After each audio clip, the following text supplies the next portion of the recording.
Thunder fans, Travis Halonix here, joined with Thunder manager Shawn Chacon after the Thunder completed the sweep over the State College Spikes. Final score 8-5 in tonight's game. We're about to head back to Trenton now. With the sweep, now we went from 4-8 to 7-8. Shawn, win tonight 8-5. Touch on how the guys are feeling. Must be a very alive clubhouse on the bus ride. Gotta head back to Trenton. Yeah, man. I'll tell you what, it's hard to sweep in any sport. It's hard to win 3 games in a row, especially on the road. And honestly, these guys, they played as well as I've seen them play this whole series. And, it continued tonight. Baseball is, it's a long game and, a close first couple innings, and then they take the lead. Our pitching was great again, other than a couple spots that, a couple pitchers struggled with a little bit of command, but we didn't break, we bent, didn't break. And, good teams like that, they keep the run count within reach. And then, the bats, like they've been doing all season, they showed up late in the game, and, we were able to, get some really solid, bullpen relief in the last 2 innings from Weaver and, it's Ronnie, Weaver, and then Bosley Smith, and they were outstanding. Awesome. Yeah, so you Ronnie back-to-back nights. He came in to 2 strikeouts, the 8th inning.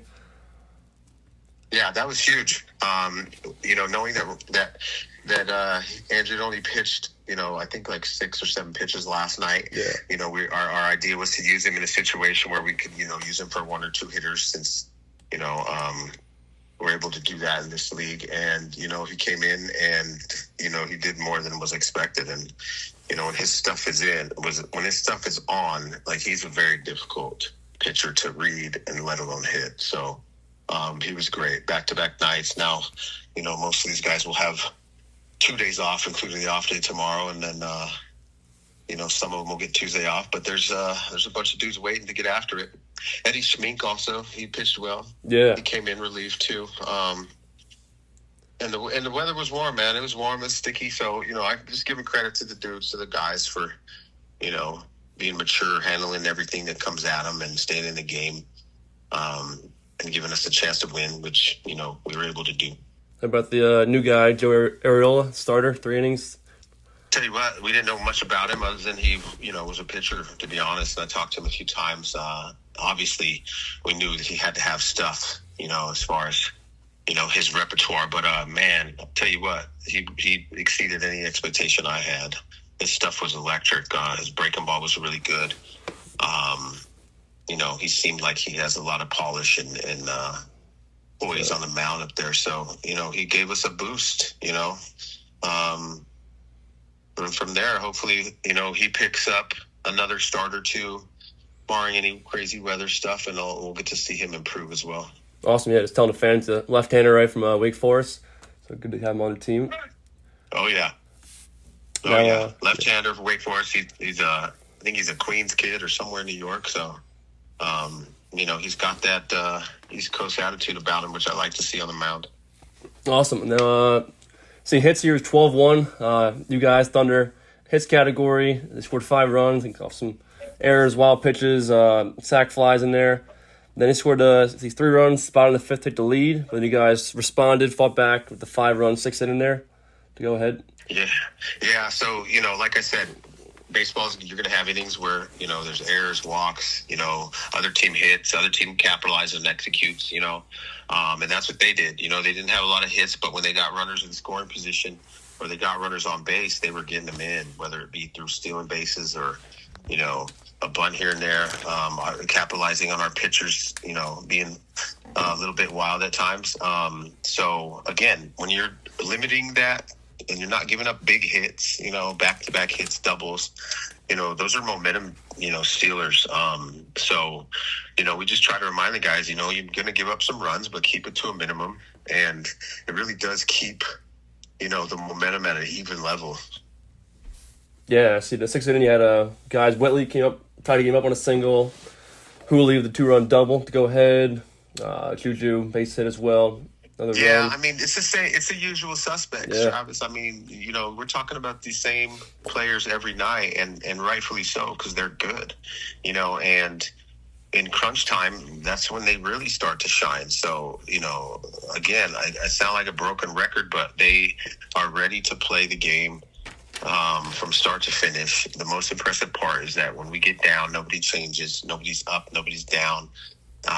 Pretty even keel, which is what you need in this game. And the talent is able to come out in crunch time when you keep an even, steady heartbeat and you're calm, cool, and collected. And that's what we've been seeing the last few games. Awesome, yeah. Ninth inning there, Paternak take the triple, and then Carson knocked him in double. Love to see that. Yeah, Paternak, tell you what, man, he's been hitting balls harder than anybody around the league, I think, this last week. So to see him continue and to see him, again, do it in a time that really matters with guys on base. I believe he leads the league in RBIs, if I'm not mistaken. So, again, usual suspect. I keep bringing up his name, especially in games where we're winning. And it's these guys that they're just proving why they deserve a shot at being a professional baseball player. Yeah, awesome. Love that. Now, before we look forward, I want to ask you about State College. I was there yesterday. It was a great time. Beautiful day, beautiful ballpark. Just your thoughts on State College, the ballpark, and going against your friend Tim Battle. Yeah, Timmy's my boy. I love him to death. The guy's got the hugest heart. He loves his players. He loves baseball. He's so grateful and humble, and so it's always nice to come and hang out with him.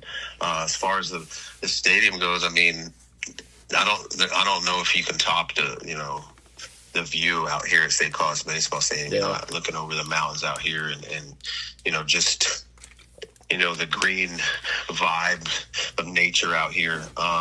The facilities, they've redone them, state of the art. The weight room, the cages. I mean, they're all top notch. So it was comfortable, man, and it was nice to be able to sit in an office and feel important like that. Which I imagine these Big Ten coaches feel like. But we played well there. The boys loved it there, and I just enjoy being in these different stadiums. So I was able to take a little bit of BP the first night. I always like to take a little batting practice on the fields that we go to because those days will be over soon too. Yeah, I gotta cherish moments, take it in for sure. Now, moving forward, you guys entered the series sitting at 4-8. Now climb up the standings with a sweep, go to 7-8. Notice in general, last weekend we were talking after Williamsport series, a couple close losses. You told me you haven't got a wins and losses yet, but we were close. We're a good team. They're becoming. Then you guys, you were feeling good going to West Virginia. Obviously, 2 games canceled there, and then really no 1 inning went away from you guys, and that 1 game played, and now get the sweep. So how's the whole team feeling, the vibe and everything? I mean, you guys playing real good baseball. I've been talking about it. I've been talking about how close we are, and for us coaches, since we're in it and see it every day, we know it's only been 1 play or 1 inning, in those losses that we've just kind of let get away from us. But the close games, we've been competitive, and if you look at games from take out your worst inning standpoint, we are winning most of those games. So, the focus then becomes, fundamentals, defense, throwing strikes, having good at-bats. And you just keep reiterating with these guys, Ron Perrodin, the hitting coach, like he keeps, consistently just reminding these guys, how to approach the game, how to approach at-bats. Bobby Jones, again, he's improved so much as far as his relationship with the pitchers, that's improved so much. So you got to give the coach credit because now these pitchers are being more confident on the mound. They're throwing more strikes. They're feeling better about themselves. And for me, I mean, it just makes everything easy, to be honest. I kind of have to try to get in the way, just to feel like I'm doing something because they've all been so great. It's awesome. Now, again, moving forward, you guys return home to Trenton, off day tomorrow, then 6-game homestand in Trenton Thunder Ballpark, Trenton, New Jersey. 3 versus Mahoning Valley Scrappers and 3 versus State College Spikes. Took the series versus the Scrappers last week. Obviously just swept State College Spikes. So looking forward to some good baseballs all week in Trenton, New Jersey. There's Thunder manager Shawn Chacon and be taking the bus ride home back to Trenton, New Jersey after sweeping the State College Spikes and State College this weekend. Thanks as always, Shawn, your time, and best of luck. Safe travels home. Thank you, Travis. I just want to say this. Yeah. We're due to play some really good baseball back at home in Trenton. So, for fans and stuff, I know it's been a struggle at times to watch us. But I'm telling you now, like, I'm expecting, a very good showing for us this next coming homestand. Doesn't matter how hot it is. Doesn't matter what kind of weather comes. We're ready to play. Yeah, hopefully games that get them in. Yeah. All right, Travis. Yeah, thanks for having me, man. Yeah, of course.